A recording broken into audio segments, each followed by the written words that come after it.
If you like this podcast, share it with your friends. You can follow us on social media either on Facebook or on Twitter at cleverramblings.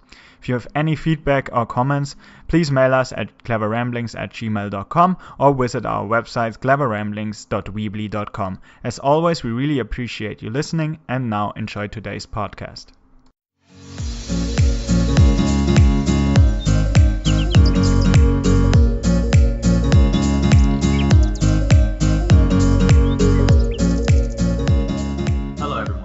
Clever Ramblings podcast. My name is Ivan. And I'm Em. And today we have a special guest, our first actual sort of interview, discussion, and dialogue. So we wanted to try to expand the podcast and invite our friends and other experts in their field in order to discuss their research and their interests. And so today I have a friend who I met in Cambridge. We were at the same college. We met at the college bar.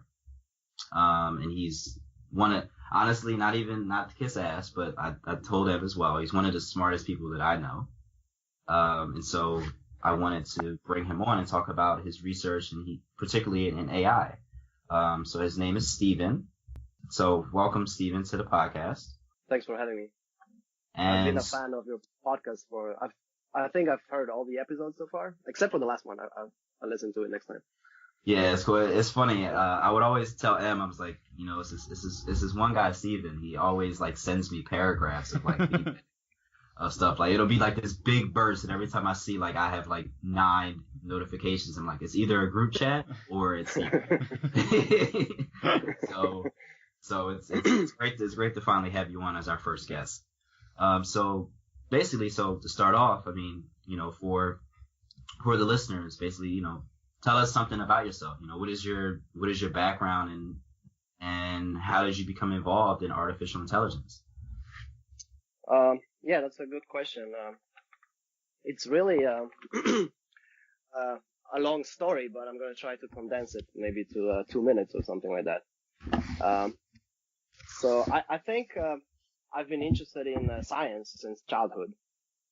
So I think the first thing I remember is like when I was a little child, my father gave me a book. It was a Stephen Hawking book, The Brief History of Time. I don't know if you've read this one. But I've heard of it though. Yeah, it's kind of a popular science book, so that kind of made me fascinated with physics. So at the time, I thought I was going to be a physicist. And later, I ended up going to college at Columbia University in New York. And at American schools, I mean, you went to school in America. You have like 2 years to choose your major, right? You don't decide right away. Yeah. So I was torn between computer science, mathematics, and physics. And I also programmed. I learned programming quite early on, maybe when I was around 10. And I really went, from the bottom up. So I started with assembly language, C, C++, and so on. But my first year, I took some computer science classes and some physics classes. And actually, I took Brian Greene's class on quantum physics. Oh, really? String theory. Okay. Yeah. He's quite famous for popularizing science as well. But I realized that my math level wasn't advanced enough to fully comprehend some of the things. So I ended up majoring in pure math, and I just did a math major because I thought it's a good background for science if I want to go into research in the future. And I ended up doing a lot of abstract math that's not very useful to me right now, like algebraic topology, category theory. I ended up taking graduate courses, and then I ended up at Cambridge.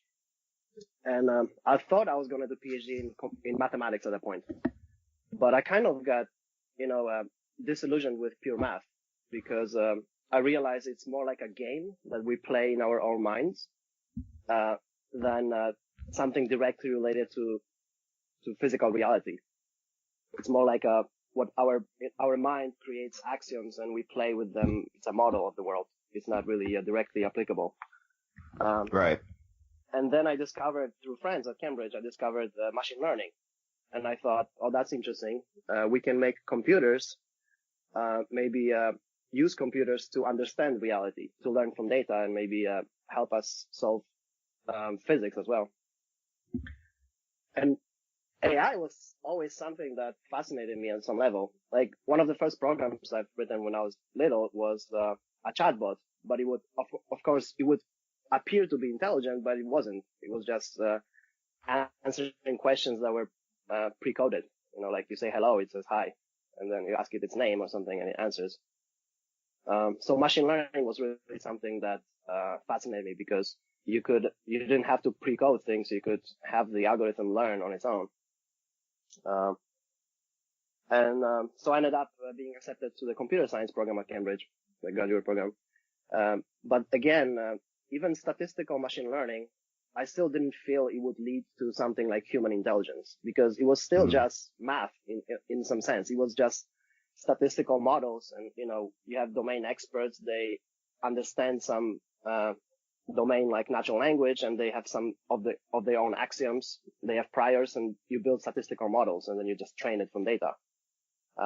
So I actually transferred to University of Chicago, and I met Hinton, who's a famous deep learning. One of the founders of deep learning, right? Yeah, he's kind of the person that made it famous because he stuck with it for decades when it was abandoned. And that kind of inspired me because it was very different from what I was used to, like mathematical computer science. It was more organic. It was, neural networks weren't fully understood, and it was something that, like, one of the worst things about previous approaches to AI was feature engineering. Like, humans still had to understand the data and engineer the features. And deep learning is something that can discover features on its own or even redesign itself. And that kind of got me into AI. And now I think deep learning neural networks is the only path to AGI if it's possible. Okay. In terms of what I do now, I'm in Tokyo right now, actually. So now that we established like sort of the background, like what type of research do you focus on, right? Because you talked about like AGI and neural nets. Is that the main focus? Is AGI, or for the listeners, AGI is artificial general intelligence. So as opposed to narrow AI, which helps to solve like certain tasks such as like playing chess or AlphaGo or something like that. Artificial general intelligence, or AGI, would be able to generalize just like humans do and be able to accomplish and be experts at many different tasks. So is that sort of your research focus, or what do you sort of aim to do? Yeah, so I think if I look like really far ahead, if I want to have what I'm inspired by in the future, what I aim to do, I'm interested in just understanding computational processes that give rise to intelligent behavior. So to understand how intelligence works and maybe consciousness, things like that. But more pragmatically, what I'm maybe focused on now is deep learning architectures for natural language understanding. So designing AI models that can make sense of natural languages, like text, for example, understanding the meaning of sentences and words. That's one part of it. Another part is looking at neural networks. I don't know how familiar the viewers are, or the listeners here, with neural networks. Let's just assume that they don't know. So basically, it's a model kind of inspired, by early computational neuroscience, a model of how brains process information. And it's a network of units called neurons that do some processing, and there's many of them that are connected in a big graph. And the strength of the connections between different neurons determines basically how the computation propagates through the network. So you can think of the whole brain, the whole artificial brain, in terms of those connections. And a thought process is basically defined by this communication that happens between neurons. And you can think of them as real numbers. So when you have lots of them, you can think of the whole brain, if you freeze time, as the neural activity that happens there. You can think of it as a vector in some very high dimensional vector space. Just, each number, each component of the vector is one connection between a pair of neurons. Mm-hmm. So what I'm interested in in my research now in exploring is how different thought processes in learning manifest themselves as manifolds of neural activity. So if you have many different thoughts or a process, it's basically like this vector of connections is a point in that very high dimensional vector space, and you have many such points. They form a point cloud. And that space is very high dimensional, but there's a hypothesis called manifold hypothesis that the actual thoughts are lower dimensional submanifolds of that space. So what you're looking at when you see a neural network, for example, you show it images or text, and it lights up, and you have neurons getting excited. If you record those numbers, they are like noisy samples from a surface, from a neighborhood of some lower dimensional submanifold. So I'm interested in looking at shape of those manifolds using algebraic topology and tools from mathematics to understand what kind of algebraic properties learning exhibits. And there's a good quote from there's a quotation from Hinton. I'm paraphrasing him, but he said it during a meeting in Chicago where I met him. And he said that for years in AI, people thought that, even for millennia, if you start with philosophers, they thought that designing an artificial mind, a robot that can think, would be encoding a lot of logical rules in some formal language. But deep learning has a different approach where you don't actually have those logical rules, but you have a smooth kind of dynamically evolving manifold of activity that's not fully deterministic. And that's kind of interesting to me because it's more like organic. It's more like something, feels like biology more than engineering. Mm. So like example of this is like, let's say you see, like the idea that, for example, language has to be encoded in the brain as some kind of formal grammar is actually not what deep learning would suggest. It's kind of like saying that if you look at an image, the input is in pixels, and but what happens in the brain is not in terms of pixels. It's in terms of abstractions, which are mathematical functions of this input. So same happens with language and other inputs. Any perceptual data, I think, is that it's not expressed in terms of those strict rules, but it's more the input comes in, it's transformed into this vector space, and in this vector space we have different smooth transformations that define the reasoning. I don't know if this is too high level, maybe too hard to understand. Listen, man, it was high level like 5 minutes ago. Like it's been high level. I'm sitting there like I can somewhat follow because I'm like I mean Stephen from our talks, like I really love AI and I'm very interested in it. Yeah. But yeah, that was I couldn't follow. I was like, whoa. Like, so what do you do? Dimensional. I was like, oh shit. Maybe like in a layman's terms, like in a way, what I'm doing is I'm looking at a brain, artificial brain, not a biological brain. That's what you study. Right. I'm looking at a neural network, artificial neural network, and I show it some input, like a sentence in natural language or, a document or an image. And then I look at how neurons get excited when they see it. And I transform that pattern of neural activity into a geometric object that has a shape. Mm-hmm. Kind of, it can be something like a torus, for example, like a donut. But of course, it's much more complex than that. Right. But that shape defines the thoughts. So in my view, thoughts are shapes of those geometric objects that brain defines. Okay. That is easier to understand. Yeah. Thank you.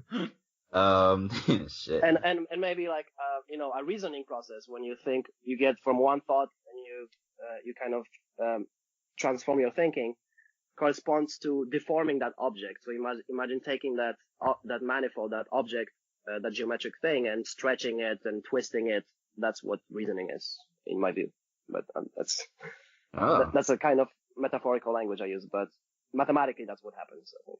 Okay, that's interesting. That's all right. I guess we'll ask you more questions so we could get further mind fucked, right? I can't wait till we get to the sex robots part. Yeah, that's gonna be where the conversation is gonna take a left. But we'll see.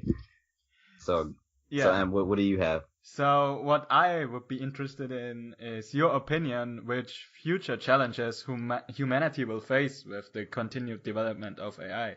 As further and further we go, what challenges do we face? What do we have to overcome and face in the future?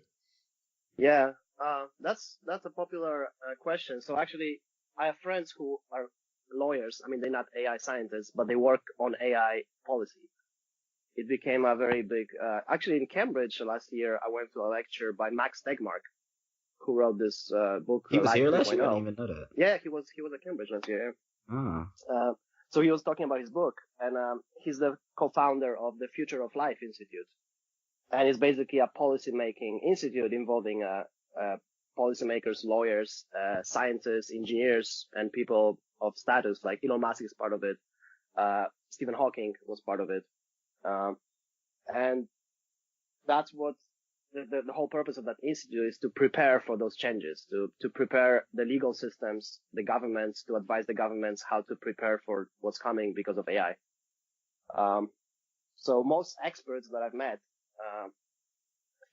predict, it might be wrong, but, most experts think maybe within 5 to 10 years, many manual labor tasks like driving cars, cooking, construction work, and so on, in principle could be automated by using AI systems. Maybe 5 to 10 years after that, you can automate most of office jobs, like, even lawyers and doctors, kind of knowledge-based jobs where people just apply the rules. And maybe after that, 30, 40 years later, you might have something that can do creative work and even research itself. And at that point, we'll go into super intelligence, where AI will do AI research and we'll be lost. We won't even understand what's happening anymore. Yeah. So I think that poses really big challenges to society, because what happens in 20, 30 years when most jobs that people do can be replaced by machines, and those machines can do it much more efficiently and cheaper, right? I think that's going to happen, but I don't think it's going to happen in practice as fast, because there will be obviously some friction in society. The governments will try to impose regulation to block it from happening until they figure out what to do with the people, because you're going to have to change our capitalist system at some point, I think, because, you need some kind of basic income for everyone, or some other form of managing society, so those people who are out of jobs, because that will be majority of people, can still survive. Yeah, so I think that's a big problem for the next couple of decades. That's interesting. That naturally leads into like a related question of of regulation, right? And it's always interesting, like the whole fourth industrial revolution and everything about how jobs are going to be, manual labor, like people are going to be replaced, right? And I think it was in Nick Bostrom's book, Super Intelligence. Right. Yeah. Or I've heard it somewhere else where it said that actually may not be a bad thing after all, in a sense that if, say for example, I don't know, I'm just guessing here, right? Maybe 70% of people who work these manual jobs don't actually like their job, right? Yeah, that's true. And so if they're, in a way, if you're looking for just purely optimization terms, right? You want people to be motivated to do the job that they're doing, right? And so you don't want a whole bunch of people who don't want to be there to be doing this job, right? Because then that invites sloppiness, that invites, especially depending on the level of importance of their job, it could potentially have very bad, problems. And somewhat what I think, in my personal opinion, is it all depends on how the government responds, like basic income, as you were saying, where everyone would get, sort of a base sort of salary from the government. I think actually it could end up being a very positive thing, in a sense that people would end up being able to do things that they really enjoy doing. So maybe some people want to do art, want to be an artist, but their job prevents them because they don't have as much time, and by the time they get home, they're tired or whatever like that. Some people may want to be actors. They may want to be, do other pursuits that they can't do because they have to earn a living. Yeah, exactly. Yeah. sometimes, at least sometimes. I'm not saying it's something we don't have to worry about, because regulation, I think, is definitely is going to be a very difficult thing to do. I think that sometimes people only look at the negative and they don't look at it's possible that this could actually be a really good thing. I'm an optimist, actually. It kind of reminds me of, medieval Europe, when you had majority of society, peasants working the fields all day, right? And you had a very minority of aristocrats that they didn't work, right? I mean, when they worked, they just did things they liked, like art, hunting, or whatever they wanted to do with their time. And I think, it's possible that once machines can repair themselves, can create other machines, can solve problems for us, they could be the peasants in a sense. I mean, I don't want to, maybe it's a bad language for this, because it kind of, then we're anthropomorphizing robots that, they might be unhappy. But assuming they are happy with their job, right? You can imagine that humans will be like what aristocracy used to be in the past, and robots will be working in the fields all day. Yeah, what I heard on this topic was the concept that I found interesting is that you get assigned a robot or AI or whatever, and you get the income that the AI provides for the company or whatever, and then you can, like you both said, focus on that, what you really want to do, be it art, be it sports, whatever. You have time because the robot does your work, but you get the money because the robot doesn't need the money yet. So I think that could be a really good solution, because sooner or later everything's gonna be replaced because it's more efficient. Like you said, people get sloppy or they don't enjoy their work, so they do it half-hearted. So yeah. And that's how it used to be, right? If you were owner of a field, you had people working on your field, you were getting the money, and they were just working, right? And theoretically, these robots, I mean, of course you get it, like you said, about them being unhappy, and of course we're somewhat anthropomorphizing, but if they're not sentient, right, then you wouldn't have that problem of them being unhappy. They would have no sort of affect or somewhat emotional response to performing these tasks, right? So I think we wouldn't want to have conscious robots doing these tasks, because then they would have desires of their own, right? We would want to have it so that this robot is very good at doing a specific task, so probably like narrow AI in a way that does not have consciousness, because then you avoid all of the ethical issues naturally assigned with that. I think we'll have probably a whole hierarchy of species of AI that are on different levels of consciousness, some form of consciousness. But even if they are conscious or fully sentient, like super intelligence, even higher than humans, I still think they will. We're still anthropomorphizing that, because I think they will be very different from us. Their emotions will be very different from us. The form of consciousness will not be just a copy of human intelligence, human consciousness. It's not a mirror image of us, because a lot of things that happen with humans, like the things that make us happy or unhappy, actually come from our long evolutionary history. Like, we're not actually born entire blank slate, like tabula rasa. We're not born with that. We are born with some, I would say, pre-trained weights, at least in the right region, and that comes from our genetics. So some things that make us happy were probably inspired by things that make us survive more, or things like that. And I think because machines, they don't have the same history, they don't have the same background as us. They will have different emotions from humans, and different things will make them happy. They actually might find happiness in working at some job, doing something that we designed them for. I mean, we don't know that, but yeah, possibly we can assign the same emotions to machines, even if they're sentient, because they will be different. Yeah, I think we definitely do anthropomorphize a lot to AI too much. And another thing is like pragmatics of it, right? Even if you wanted to regulate it, like they're trying to do now with initiatives like the Future of Life Institute, I don't think you really can in practice, because AI is a very powerful tool, and it will become even more powerful in the future. If you try to ban certain uses of it or try to prevent some forms of research, someone else will do it. Some other company will do it, or some other country will do it. Same goes for even applications of AI in the military.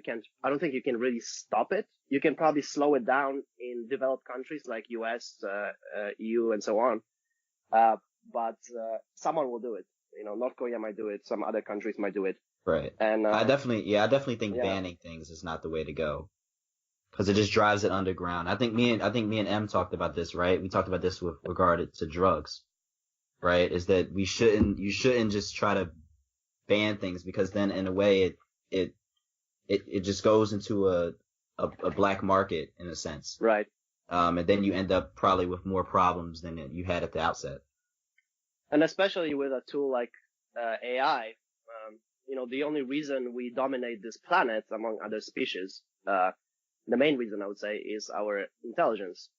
Once you have a tool that can generate unlimited intelligence, you can make copies of machines that are smarter than any human. That's an enormous power. Whoever wields that power will rule the world.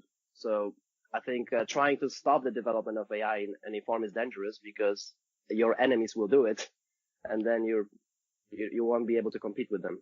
Oh man, that shit just got scary. That shit just got. But I'm an optimist. Like I'm more of an optimist like you. But that shit just got scary. No, it's there was a meeting. I don't remember the source exactly, but it was a Reuters article, I think. There was a meeting in China among top generals, and they basically decided that AI is a greater security threat than nuclear weapons. Yeah. For the near future. Mm. And it's part of the now military funding to develop AI. I think it might get scary before it gets better, but in the end, I think AI will bring more benefits than negative effects. We can probably cure some diseases that we can't figure out at the moment. You can probably solve our inefficiencies, energy consumption, and so on using AI. So I'm optimistic as well. Yeah, I think I'm definitely more of an optimist. And what are you? Are you more optimistic, or do you think we're fucked? Oh man, that's a tough question, because the same with nuclear power, for example. It brought a lot of bad things like Hiroshima and Nagasaki, but also a lot of good things. So I'm torn. I'm a little bit optimistic because I see the advantages it brings today. So I hope this continues, but at the same time, could just fuck up tremendously, and we could eliminate our whole species, like with the nuclear thing, with AI that controls nowadays everything, and somebody who wants to take over the world. I don't know, somebody maybe in the East, a big country there or something like that, or the US, they gonna start again doing shit between the two countries. I don't know. Could go bad, but it's like that's with everything. Every new technology, it's always, you could fuck everything up, but it can also bring a lot of positives. Right, and I think with AI, the thing that's most interesting about it is that it's a completely different type of scenario than anything humanity has ever faced. Because if you think about it, if AI becomes sentient or intelligent enough to think for itself, right, and it chooses to rebel against humans, there is no Terminator. Like, people always talk about the Terminator, right? Like, oh, we'll be battling robots. There's no way we'd have a chance. Like, because if it is able to learn, right? Imagine it could do thousands and thousands of years of research and simulations, stuff like that, in a matter of a few seconds. Even worse, when it self-improves. Like, the thing about AI that's more powerful, I think, than any form of intelligence that existed on Earth so far is that we are kind of bound to our hardware. And it's, at least, we can try to modify it in some way, but still we're, at this point in history, we're bound to our brain. Versus AI is kind of free of that. It could redesign its own hardware. It could improve. It could do research in computing, in chip design. It could actually improve its own hardware and then design better software and better hardware, and this cycle continues. And because AI, you're a neuroscientist, so the communication in the brain, the bandwidth is quite low. Right, it's not exactly. at the speed of light, like in the circuits, right? Right. So you can't have a biological brain that's the size of a planet because it wouldn't be able so to slow you wouldn't really be Yeah, able to do anything. exactly. And it would probably split into multiple Hubs, like multiple brains, right? Yeah. Like split personalities. Versus AI, because it communicates at the speed of light almost, it could actually be almost the size of a dwarf planet. Actually, there's a calculation by a physicist. He actually did this. It could be the size of a dwarf planet before it has this problem. So imagine a brain that's faster than ours, with better software and the size of a planet. You can't imagine you can't imagine this form of intelligence. It's kind of like, imagine, that there were some experiments with monkeys, right? When they were teaching them sign language, and they could communicate simple ideas to a chimp, for example. Right. Imagine that AI could, within our lifetime possibly, be far beyond the difference between us and chimps. And now imagine you bring a chimp to Tokyo or somewhere where I am, and you show it the city. You're in the middle of a big city, and you try to explain to it that we built all of that. This airplane in the sky that you're looking at, we built this. This building, we built this. It wouldn't be able to even comprehend the level of technology. It would think it's part of nature or something. So imagine AI designing technology, maybe nanotechnology that's invisible to us, maybe software embedded that we can't even sense. It can design the level of technology that we won't even be able to comprehend, even if it tried to explain it to us. Yeah, like I said, it's crazy. AI That's is kind of something scary, pretty yeah. So regarding this, what do you think then we have to regulate, and can we even efficiently regulate AI if it gets to a certain point? I think we will regulate it. We're already starting, actually. There are already initiatives in several countries to try to regulate it. But I don't think practically it's possible, because the people who make the laws, either they will overshoot and they will just ban too much AI research, which will be bad, but it will still happen underground, like you said, or they will not fully understand the problem. I mean, most lawmakers don't even understand how computers work. They won't understand it enough, so they won't regulate it in the right way. So I'm not optimistic about the regulation. I think that's not going to work.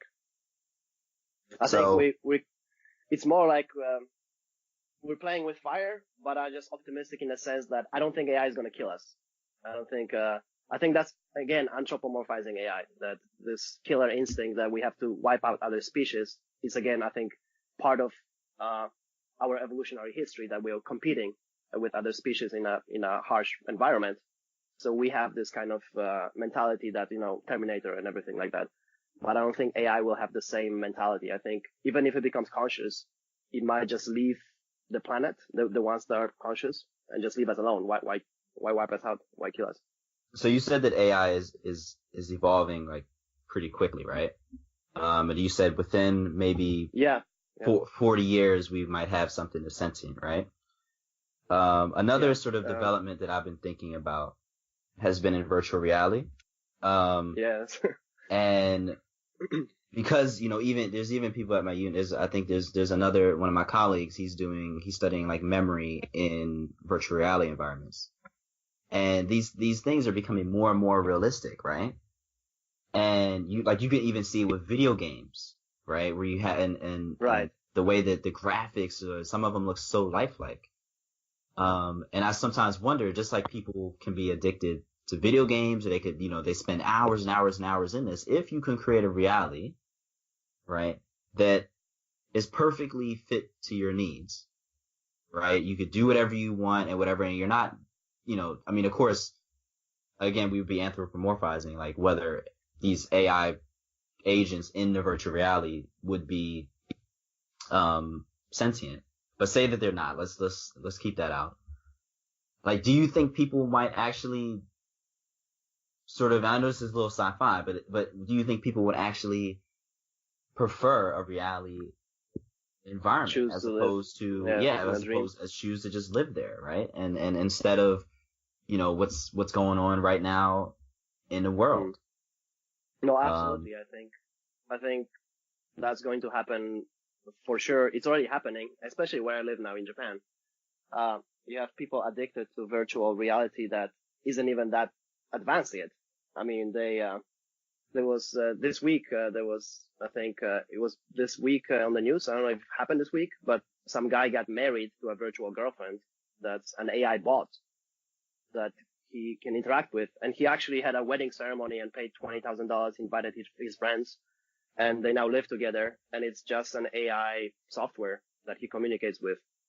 So I think people are already escaping into this dream world, and it's kind of part of human nature, right? That's why we read novels. That's why we watch movies. That's why we play video games, is to escape from mundane reality and go into a world where we can be someone else or have a girlfriend. Yeah, I mean, but is this something that you're worried about? Like, is this something that you think poses like an actual problem for the future, right? Because like you said, it could be a novel escaping to another world. Yeah. But again, escaping for like years at a time could actually be a bad thing. I think it's going to be more addictive than drugs in some sense, because as those things become more and more realistic, like, as you said, people will spend more and more time in them. And if robots can do our jobs, then it's possible that people would choose, they have so much free time, they would choose to spend more time in a virtual world. I mean, there's this whole simulation argument that since this might be possible, how do we know it hasn't already happened in the past? How do we know we're not living in a virtual reality right now? Yeah, we could be in a matrix. I mean, listen, if we are living in a simulation, I don't know about you, but listen, I want more shit. So, you didn't pay, Ivan, for the simulation. Whatever simulation I'm in, I should be like way more like successful than I am now. Like if I paid for this shit, man, I should have, man. It might be that we are actually AI, It might be that there was a civilization that created virtual reality, and inside virtual reality there were bots, and then there were lots of physics simulated, and then they evolved more AI inside and more simulation, and we might be a million levels of simulations deep, and the biological forms that created this whole simulation might be long gone, and we're just running on some old computer on some planet somewhere. Oh, that's so trash. Like they could at least made me like a Super Saiyan. Like I would have loved to be like, as Dragon Ball Z is like, I know this is like a little tangent, but like Dragon Ball is like my favorite fucking thing, and the new Broly movie, I don't know if you heard, it's already screened in Japan. And this is completely irrelevant, but I just wish that I was like a Super Saiyan or something like that. Like that'll be my next situation. So Ivan, would you once the technology, let's say 20, 30 years from now, when you're an older professor of neuroscience or something, when the technology becomes available and you got your, you've published your work, you worked enough, and you're kind of retiring, would you go into the virtual world and be, I don't know, some other person, or live in a world that's made up? It depends. I mean, I am a transhumanist, right? So I do believe in all of this merging with technology and stuff. I think as far as going into a virtual reality to stay, it really depends how trash my life is at that point. I think, if the more trash my life is, right, I'll be old and shit. Yeah. And I think I won't be able to like move as fast. It's like retirement. Right. Like, it depends. Yeah. Yeah. Let's say if it was like the Matrix level that you plug in and you don't feel your body anymore.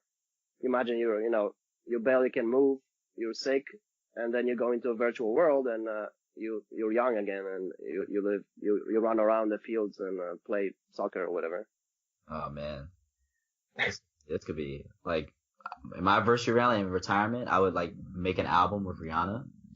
And like Rihanna would be like my best friend, and Rihanna would be like, "Oh man, Ivan, like you make such great music," But I don't know, M. What would you do? I think I have a feeling that knowing M, he would just, as long as you give me beer and lederhosen. Yeah, beer and lederhosen, because Bavaria, we always wear lederhosen. No, yeah, especially when you get old, and like you said, it depends on how trash my life would be by then. If if I'm not successful, if like I don't have a family and stuff, then yeah, why not? Because if it hasn't any disadvantages, why wouldn't I do that? Why I would prefer then a virtual reality over my shit life. Why wouldn't I do that? But yeah, if I have a lot of social contacts and family and I'm successful, I wouldn't do it because I think these things would suffer a lot from because like Steven said, Sure. I think it's so addictive to go in there. I already see that from just gaming, or there are online worlds like World of Warcraft where people spend a lot of hours just to get away from the usual day. And I think this, with the possibility to be so realistic, could even be more addictive. So everything around you probably would forget, and social contacts, your work would all suffer from that, I think. What about you, Steven? Yeah, I'm not sure if I'm so big on, unless I was like suffering from pain or something, and in the virtual world I wouldn't feel it. Then yes, then probably I would choose that. But I'm more interested in expanding my own brain capacity, or like with technology, augmenting your body or your brain. I would be up for that. Not maybe escaping to a game world, but living in this world, but with improved capabilities, maybe a robotic body and, some implants in my brain that make me think faster or have more memory. I mean, Yeah, I'm more interested in that. Yeah, that would be the ideal case for me. But if I'm broke and I don't have any money, Yeah. and I'm just trash. Like, then I mean, virtual reality is my only option, man. I'm just like, all right, fuck it. But I won't if I have a family and kids and stuff like that. Then my life will just be trash with them. Like they'll have to deal with my trash. But it's okay. So yeah. Maybe another thought that's unrelated to this current topic. I was thinking the reason like why AI is exciting on another level, more maybe philosophical level, is because think about it, how lonely we are. Yeah, I mean we have many people, but everything you've ever seen, the art you've seen so far, the science you've read, movies, anything you've ever experienced was created by other humans, which are, similar to you in a way. It would be interesting. So we've never actually were able to communicate with another form of intelligence that's around our level, at least, or higher. We never encountered alien civilizations that we could talk to and share ideas on the meaning of life, universe, and everything. So developing AI that could become conscious to me, is exciting maybe from that point of view as well, that it might, once we can talk to it and it can think on its own, it's like meeting an alien from a different planet, because it's going to be different from us, and it's going to provide us with different insights that we might not, or art even, that we might not have thought of, because it's not how our brain works. I mean, that's a really good segue into our next question, right, Em? Yeah, the big question, the one we all been waiting for. Especially Ivan is really interested in the topic. Oh, no. Is it the sex robots? I think it's I'm all for human relationships. Sure. And that is, I just think this topic is interesting because I think it'll happen. So the question is, with the advantages of human AI, how will this change relationships? Like, for example, sex robots, they're gonna be preferred over like normal relationships, and also friends. Do we have in the future AI friends? If they were conscious, if they were like, they had free will and they were independent, that they weren't just pre-programmed bots, then, I mean, I would be friends with them, yeah. I'm not maybe big on the sex robots thing. Not that I'm discriminating against robots, but I mean, it just doesn't, like, personally, it doesn't turn me on too much. I guess it's something biological. I don't know. Like, there's something weird about it. It's kind of like, I mean, they exist now. I mean, they're dolls, and they're even, in Japan, they have very advanced ones. They like $10,000 for a doll, with AI in it and everything. It's not on the level of humans yet, but sure, it's popular here already. I mean, there are people who buy those things, and I just told you about this guy who married a virtual girlfriend, so I think, people will do that, but I don't think I will do it personally, but I don't know. And it's crazy. I mean, I think I watched like this, and it wasn't a documentary. It was just like a little, maybe 15-minute video about how like the sex robot industry, and it's very interesting because again, like, tech seems to be dominated. No offense to, y'all two, but white men tend to be the ones that always dominate. So I think someone was saying about how everything seems to be tailored towards men, right? So you have a lack of female, lack of like sex robots for females, for heterosexual females. But they will have them too, I think. I mean, I don't know. I've talked to some female friends who are actually, I asked that question actually about the sex robots and AI, and some of my female friends are actually looking forward to that. They would buy a sex robot. So I mean, I think you're right that it's, most of it's male perspective, but I think there will be versions of them for female audience as well. Man, this world that we going in is going to be very interesting. Like, in Japan, they actually have this kind of culture that we don't have in the West, kind of geisha culture, right? It's kind of hiring a girlfriend. It's not sex work, it's not prostitution, but it's more like you go to a shop and you rent a girlfriend, and basically she becomes your friend, but it's all acting. So they all, acting. And they even, call you at home. If you're sick, they bring you medicine, and they pretend to be a real friend that you have in your contacts. You can text them, and you pay them money to just talk to them. And they have the same version of those hostess bars, it's called here, like the geisha bars, for females, and they are very popular. So they're host bars where you can rent a boyfriend, and a lot of Japanese women do that. So I mean, how much money can you make from that? You moving to Japan too? Nah, man, I might listen. Like, if someone gonna pay me money to like talk to them, like, fuck, I'll talk to them. Like, fuck, like, I mean, you just send that, you just transfer that money over into my account. You know what I mean? I'll text you all damn day. People are lazy and selfish, and a lot of people are on the inside, and they don't want to put in the work towards a real relationship. So if they can afford it, if you rent a boyfriend or a girlfriend, they're not gonna really be mean to you or argue with you. It's kind of fake relationship. So I think sex robots will be something similar. You buy a robot, and you will be an ideal partner in the sense that you will make you feel good. And it could be even more interesting. Like say if the robot is sentient, right? And say you have male, female robots, but then we all know that like gender is a spectrum.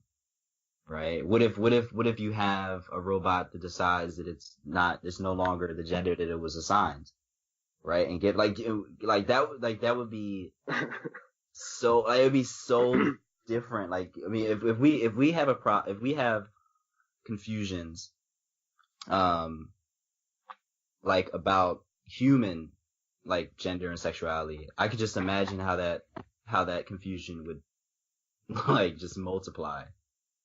With an AI, and I wonder would they face discrimination like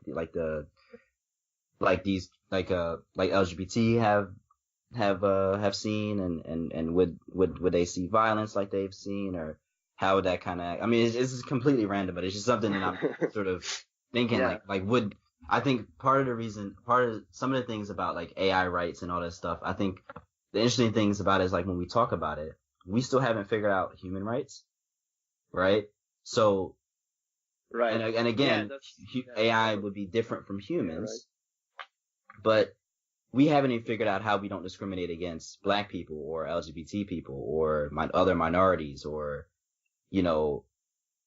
other. But do you think with AI those problems will not really exist in a sense, because a lot of the reason there are problems in human society is because we are bound to our biological bodies, and it's very hard to change that. But for robots, they could easily transfer the software to a different robot if they don't like the way that they look, for example. That's one thing. And second, I don't think they will have such attachment to the gender because they don't really have a gender, right? I mean, it's more a superficial thing imposed on them by humans. It's not like there's no biological grounding for it. Yeah. Well, I think they would face some discrimination, but I think it would be in a different form. I agree it would be in a different form, but I think again they would have to interact with humans, right? And because they're interacting with humans who discriminate a lot, right? There would be room for us to discriminate against them. Like if I were to go to Republicans and start saying talk about like transgender robots to them, I'm pretty sure they would flip shit just like they, not just Republicans, but people who are bigoted against those people. They would flip their shit just like if I was talking about transgender humans, right? And so I think you would still, even sometimes, like, my fear is that when we introduce new technologies, when we introduce new things, especially if these AIs are going to be sentient, because we still have our own prejudices and we still have our own biases, that those won't go away just because of technology. Yeah, the technology itself may not have it, which is debatable because we're programming the technology. Mm-hmm. So we know that algorithms have their own bias already, right? So will those biases actually be eliminated in technology, or will we just be creating a new form of prejudice, a new form of implementing it? It is something that I think about. So you're saying that even though AI is like a new form of intelligence, it will be actually based on us because we design it, so we will inject our right, our values. And so yeah. therefore, if there's no diversity, what I'm saying is if there's no diversity, if there's no representation from minorities, if there's no representation from women, there's no representation from people from LGBT or people from just other diverse lifestyles, if it's only white men, then you're going to get somewhat of the same problem, potentially even worse, because now these things will be even more powerful, right? But I'm not sure, like, you actually need a representative from every group to make sure that AI doesn't have the problem. Because I think AI, by its nature, by its default nature, won't have many of those problems. Like, I don't think it will have the gender problem because it's just software. It's not bound. It could easily transfer to, if it doesn't like the robot that we put it in, it could easily transfer to a different robot. Not, it's not a problem like with humans. I don't think it will have the same nature as humans do by default. So like many of the issues that we deal with, we don't really have to prevent them in AI, I think, because they won't exist just by design. And another thing is like, I think there are two different types of people that, because AI is very hyped now, so especially out of articles and news, there are people who know about AI and they talk more about political side of things, right? And there are actual researchers who do research in AI, and I think those two people have different goals. So I think researchers like me and people I know that work in AI, they don't really worry about designing values for AI. They worry about figuring out the computational processes for intelligence to appear, to emerge. Not, what the AI should behave like in terms of human perception or something like that. So I think a lot of those things won't exist because I don't think researchers will inject racism or sexism or something into a robot, because most people who I know who are researchers in AI, they just worry about making a system that can reason on its own. Yeah, but my problem is that these biases may be some of them may be unconscious, right? We may not know that they are. So that's the only thing. Once the robot learns, I think, and it watches human movies, it interferes with humans, then he can learn from that, maybe. Yeah, then he can learn from culture, I guess. Yeah, I think that would be the best thing, exposing AI to different cultures, different people, so they realize that just because you're different doesn't mean that it's. But I just don't. Doesn't mean it's bad. I just don't believe like that. Even if it was just white males in a lab that created the first conscious AI, I don't think they would design it with human values in mind. They would just design a system that's intelligent, that will learn on its own.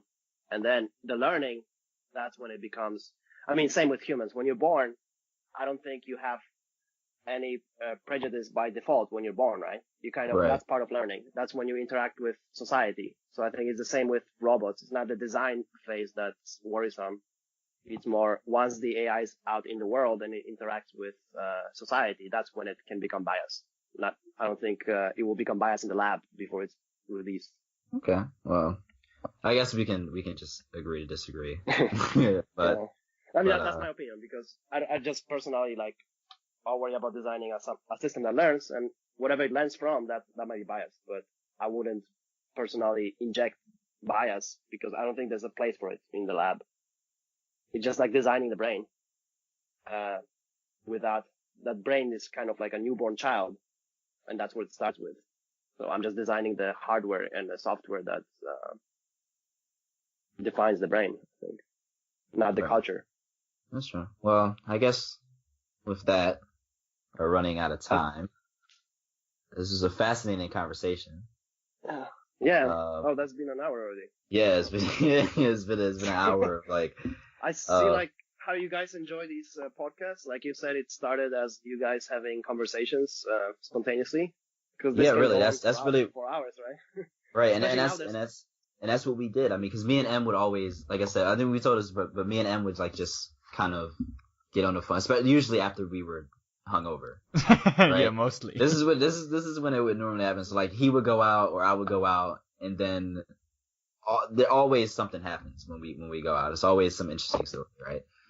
And we would just get on the phone and talk about it. Like, we're hungover. Oh man, I drank too much last night. Yo, we can't believe what happened, blah, blah. And then we would decide to get intellectual and shit and start talking about other things.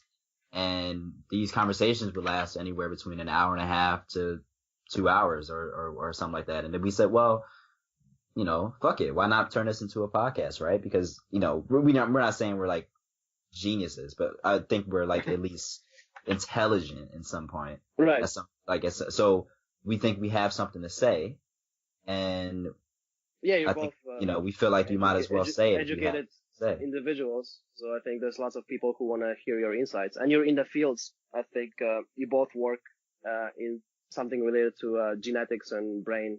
Yeah, exactly. Right? So we're both scientists and stuff, but we're also interested in philosophy and other different types of things. So yeah, so this is like sort of like very easy for us in that way, because it's just about the way we talk. Like, it's just we speak to each other. And now it's great when we're inviting guests. I mean, this was a very, very interesting conversation. We got to cover everything from like AGI to sex bots and virtual reality and all types of shit. And even like, you know, will AI have gender and will it be discriminated against? I think that's a very interesting thing that I haven't really heard anyone talk about before. So yeah, so I'm glad that you gave us, you know, some of your time so that we could talk about these issues. Because I mean, if I'm gonna talk about AI with someone, honestly, and I'm like, you know me, I'm not a kiss ass type person. So, but if I'm gonna talk about AI with anyone, it's gonna be, you know, with you, because you're like in the field and stuff like that, and really trying to advance it in a really rigorous way. I gotta say that question about gender, that kind of took me by surprise, because I never heard anyone mentioning this in the past, so I haven't really put a lot of thought into it. So we might maybe revisit this topic maybe a year from now, if your podcast is still going on. Yeah, if we don't get canceled by then. Yeah, we'll definitely have to have to follow up with you and stuff like that. But we're really glad to have you on. I will definitely talk to you soon, because we will keep releasing episodes and stuff. So I'm glad to hear your feedback and stuff. And it was nice having you on. Yeah, thanks for taking the time. Yeah, it was great.